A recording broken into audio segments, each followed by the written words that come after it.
So we're here with Shaun Porter, and perhaps this might be one of his most outlandish protests yet.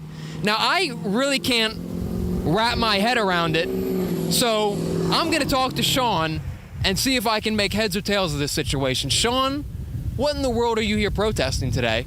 Well, it was kind of a slow day today for protests. There was this no parking sign on a spot that looked like choice parking.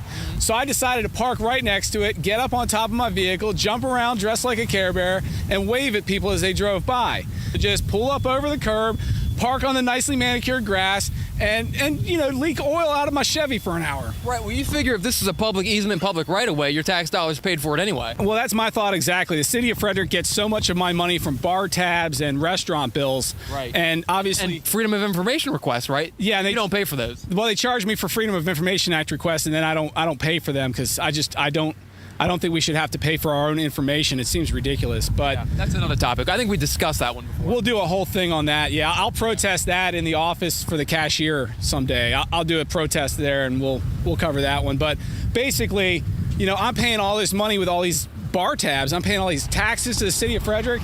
I'll be damned if I shouldn't be able to pop up my Chevy over a curb and park on some nicely manicured grass and leak oil and diesel fuel all over it. I'll be damned if I'm going to be told what to do by a piece of metal. So what are you going to do anyway? I just parked it here, man. Right. Other than that, I'm just going to park it here, leak some oil, jump up and down on the roof of my truck like an idiot, wave at all these people. They seem to be in support. They're honking their horns and stuff, so clearly they know that I'm outraged by the no parking sign. So you're parked here, and the plan is not to move and to stick it to the man. I am not moving for like at least another 15 minutes. I'm just going to protest. So I guess what you're saying is it's easier just to be ignorant to the law and hopefully you don't get caught rather than to follow it and inconvenience yourself. Well, if I got caught for breaking the law for parking in the no parking zone, I would just protest in the jail. Okay. Yeah. All right. Jail protest. Jail protest.